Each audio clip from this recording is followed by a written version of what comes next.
Good morning and welcome to EarthChangers. I'm Amy Hyder, your host, and if I sound a little different this morning, it's because I'm dealing with a nasty cold. I apologize in advance for the way I sound today, but today we also have the sweet, dulcet tones of Melody Yasi. Good morning, Melody. Good morning, Amy. How are you? Well, as you can hear, I'm a little grainy. Anyway, Melody is the artistic director of the Younts Center for the Performing Arts, and the next show you have coming up is another one of those ones that make me feel incredibly awkward because I'm actually in it. But you do such a lovely job. We are going to be staging the epic show, The Hunchback of Notre Dame, and it is going to be incredible. Alan Menken, who some of your listeners may know from The Little Mermaid and Beauty and the Beast. Excuse me, I'm going to clear my throat just a second. And Stephen Schwartz, who did... help me out here. Oh, Wicked, Pippin. Wicked, yes, thank you, Pippin. They collaborated on the score and the music for this, and it is absolutely breathtaking, as you know. So I am very excited to talk about the nitty gritty and the details of this, and get your audience excited to actually come down to Fountain Inn and experience this. I like to think that.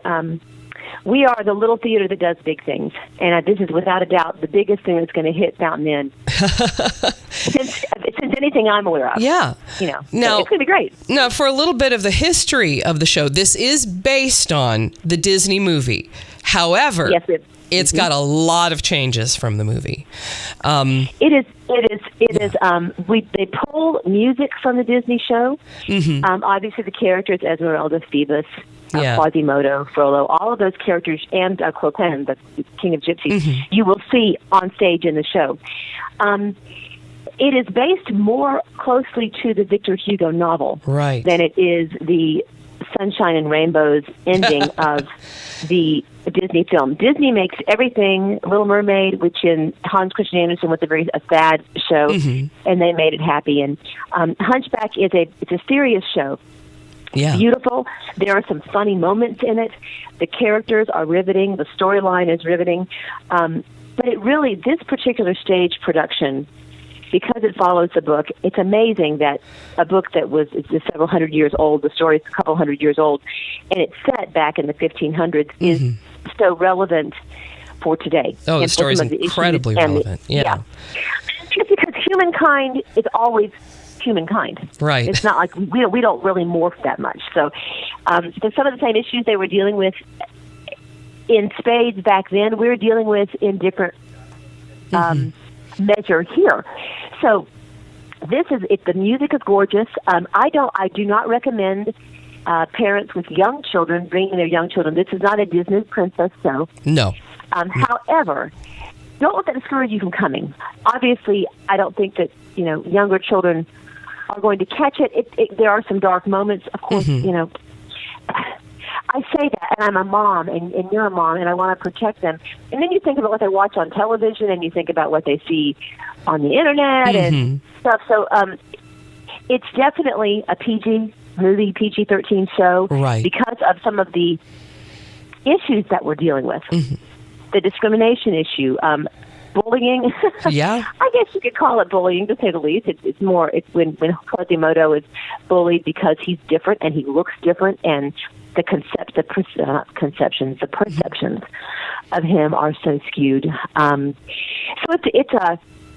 it's a wonderful story. I would say 12 years old and up, bring them, come with them. It will open up some fantastic dialogue. Oh, yes, to be able absolutely. to talk.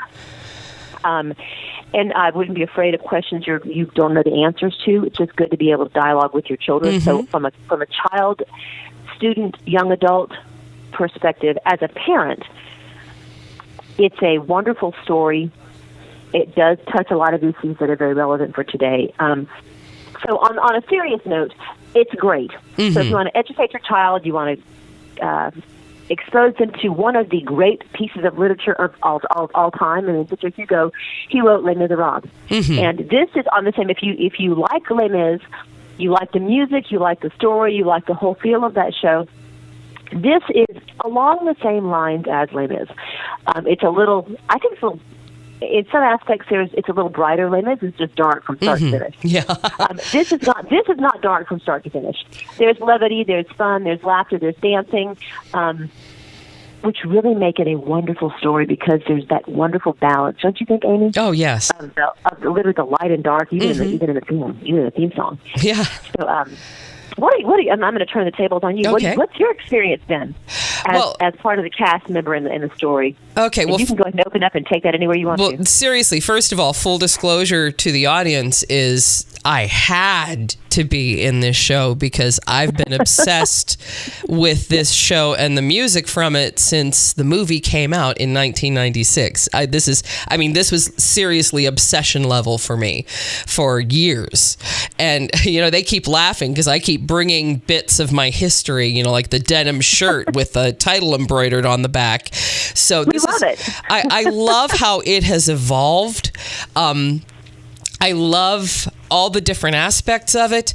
If you enjoy classical church music, for the fact that they decided this show requires its own dedicated choir, not just people in the background singing. There is a choir in a choir loft singing throughout the show, singing the background because it's so necessary. The music is so beautiful and so intricate, and that's what I love the most. It always comes back to the music.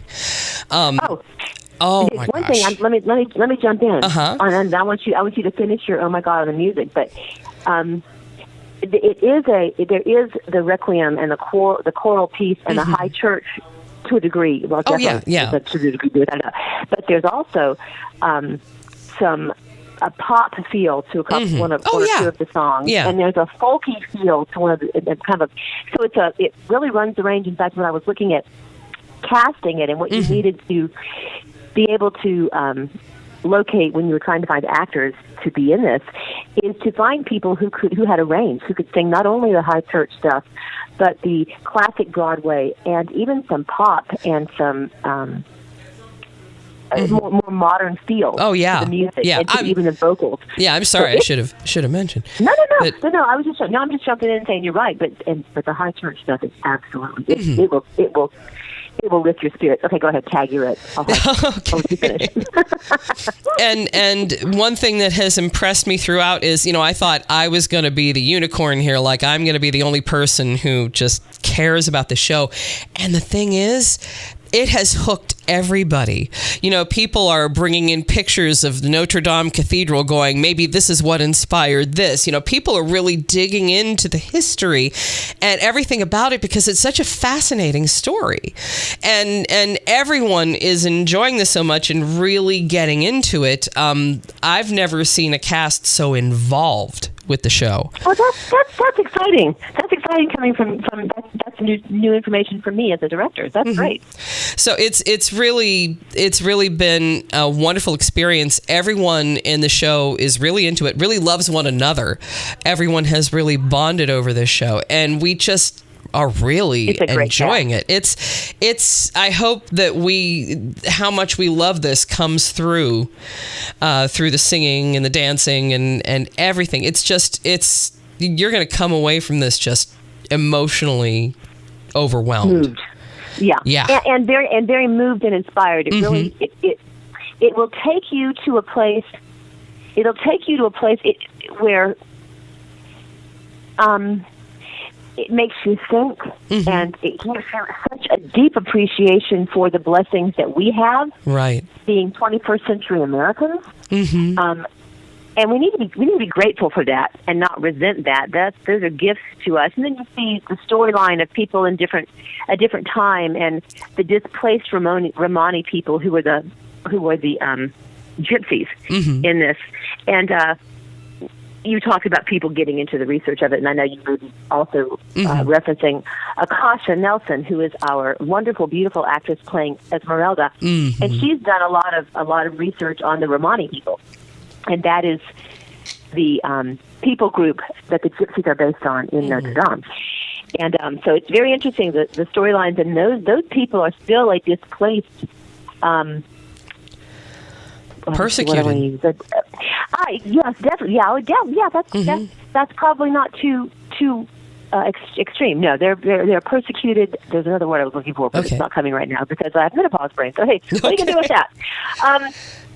But yes, so she's done a lot of research, and the prejudice and the misconception and the misinformation that's always going to be present when you have a prejudice situation or just an ignorant situation. Right. Sometimes prejudice isn't prejudice; it's ignorance. Yeah. Now, in our show, it's definitely prejudice. Yeah. But it's. I love the fact that it really is it's a relatable show. It's not. You're going to come there. You're going to be so entertained. You're going to be so incredibly moved. And I want to get to the aesthetics of it in just a minute. Oh yeah. But you're going to be so incredibly moved, and the music is gorgeous, and the vocals are gorgeous, and and the leads leading man are is amazing. Just adorable. Oh my gosh, he's such a cutie. He's an actor who's coming down. He's a Anderson grad actually. And he's coming down from North Carolina and is a guest artist in the cast, and has been delightful. And of course, there's Neil Patrick, who is a local favorite and a regional favorite, has the most ridiculous voice. And let me tell you, those of you who know Neil Patrick Edwards, you think of him as a holly jolly little fellow that sings high tenor and struts around. At least in The Little Mermaid, he strutted around the stage in red sequins. Yeah. He is playing the antithesis of that. He is he's playing a role that he's young for, but I believe his voice and his understanding, he's an old soul in a young body anyway. He really is. But he is going to just blow people away with his portrayal of the character that he's doing. And then we have Josh Broom, who is a veteran of the Greenville stage. Again, another Anderson grad, Go Anderson. They've got a phenomenal arts. They have a phenomenal arts program. I've got to tell you, just as a sidebar, going to some of the unified auditions and just working in the industry and in this field for the last few years, Anderson's turning out some pretty dadgum good artists down there. So if you're looking for a theater school, an art school, look at them. That's free pub. Nobody told me to do that. Right. I'm not getting paid for it. It's not a paid advertisement. It's just an opinion. So just disclaimer there. Anyhow, but Josh Broom, who was has been in several things. He was in Les Mis and GLT. He was Jesus Christ and Jesus Christ Superstar. So he's got the pipes. He's got the professionalism, and he is a wonderful king of gypsies. He's almost typecast. Yes, he is. Yes, it suits him down to the ground. Yes, he definitely fits that role. But our ensemble, I could go through each one of them, and they're ridiculous. They're just so talented, and they're right there. And like you said, everybody is so excited to be part of the cast, and that excitement and that love, not only for what they're doing, but for the show. Yeah. It's really going to show, and it's going to translate. Once they get over me saying, okay, stop and do that again. Okay, stop and do that again. Okay, stop. Now we need to move him here. Then be quiet and listen to me. Move him here, which is what the rehearsal process is at this point. But it's been. I'm really excited as far as about the people and the story and the music. It's worth the drive. We're not even that far. We're not far away at all. We're 20 minutes from anywhere in Greenville except Greer, and probably 30 to 40 minutes from Greer. But it is, and that's only because of construction. Yes, it is. You're right. It would be a whole lot quicker. So right. It's a wonderful cast and a wonderful show. And then we can talk about the aesthetics whenever you're ready. Okay, let's just go into it because let's talk about the aesthetics. I mean, you did such a beautiful visual job with Little Mermaid, and this is going to be very different, but still you really have a great grasp of the visual in theater. This is going to be just stunning to look at as well. Oh my goodness! We have. Okay, good. Let me gush. Yes, gush. The lighting designer. Her name is Brooke Dersh, and she has done a lot of. She's up and coming. If you see any show that she does, you will absolutely love the lighting. And she and I are working together. The color, the vividness, the rose window of Notre Dame. You're going to see the entire. You'll see the cathedral. The floors are definitely Notre Dame. You have the towers. It's just going to be a visual smorgasbord for the eyes as far as the colors and the lights and all of that. Then we have this amazing designer who designed costumes for Little Mermaid, Danae Harris, and she is doing the costume design for Hunchback. And it is storytellers take on and take off different personas, and you'll see them running in and out. So it's a beautiful, the lighting and the fire and the special effects that we're going to have. It's going to be, like I said, we're a little theater that does big things. It's going to be a pretty spectacular production, and I just really encourage everybody to there are 11 opportunities for you to see it. 11, so no one should miss it. And the tickets are very inexpensive, $20 a person. 15 for seniors, 16 older. So please come and see it. Or 17. I lied. 17 for. I didn't lie. I was mistaken. There's a difference. For seniors, but it is absolutely worth your time. It's a couple hours out of your life that you will never regret. Yeah, it's just a beautiful, beautiful, beautiful aesthetic. And this is on top of the fact that the story is wonderful and the music's incredible. And this is an upstate premiere. This is the first time this has been done in the upstate of South Carolina. Yes, and yes, you're right. So we were very excited about that. Thank you for popping that little nugget in there. Yes, it is. No one has done it. No one has had. I've had conversations with other theater directors, and they just say, "Wow, okay, good. I just didn't want to touch that show. I didn't want to do that show. So maybe I'm too stupid, or just really, really excited. But it's going to be beautiful. It's going to be absolutely gorgeous. And do come and see it. It's beautiful. I think it's going to surprise everybody, and it's an absolutely phenomenal story that's worth your time to come and watch and see. Yes, and I agree, and I'd be agreeing even if I wasn't in it. So, yes, but Melody, go ahead and tell everyone how they can get tickets, how you can see the show. You can get tickets by going to our website, www.yountscenter.org. Now that is YOUNTS Center, CENTER.org, www.yountscenter.org, and you'll see on the homepage, you'll see Hunchback. You can click there; it'll take you directly to a buy tickets link. Still have a lot of good seats left. We have a lot of opportunities to see this, and bring friends, pass it on. Groups, there are group discounts if you want to bring a group. We're going to be talking to schools in the next 2 weeks. High schools, if you want to do a school show or a church show, or a business, if you really like this and you're a business owner or manager and you want to treat your staff and your workers, please contact me at, can I get my email? Absolutely. Go ahead. Melody, MELODY .Yasi, YAS as in Susie I, at yountscenter.org. And send me an email quickly, and I will see if we can't put you into our schedule and come out and see you and talk to you about that.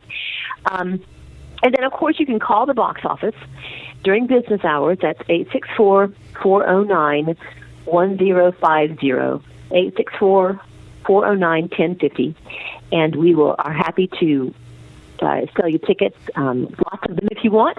And that's so it's very easy. Like I said, $20 for a regular ticket and $17 for seniors and children under 12, which I don't recommend. But 12 years old. 12 years old. Right. If you have a mature 10 or 11-year-old. They probably will be okay, but there are some. Frollo is not nice to Esmeralda. No. As in the Disney movie, he does not meet a happy fate, and it's a stage show, so it's a little different than a cartoon. Right. So it's not a lot different, other than Esmeralda doesn't end up with a happy ending. Right. She has a hard time there at the end. Yeah. So it's all gentle and sweetly done, and all of that. It's nothing is torrid, but just those are the two things I would say would make me as a parent say, okay, this is PG-13. Probably my 9-year-old, who is all sunshine and roses, might not understand that. And it takes place in the 1500s, so the stage is dark. There are some dark moments. I mean, light-wise, and some, we will have haze. We won't have any. There's a little bit of strobe once or twice, but it's not a lot of strobe. I don't think it's going to cause an issue medically. But anyway, so it's a wonderful show, and we do have tickets available for seniors as well as adults. So please give us a call and go to the website. Okay. And, of course, there's lots of other things going on at the Younts as well, besides Hunchback. We will get into those right after this.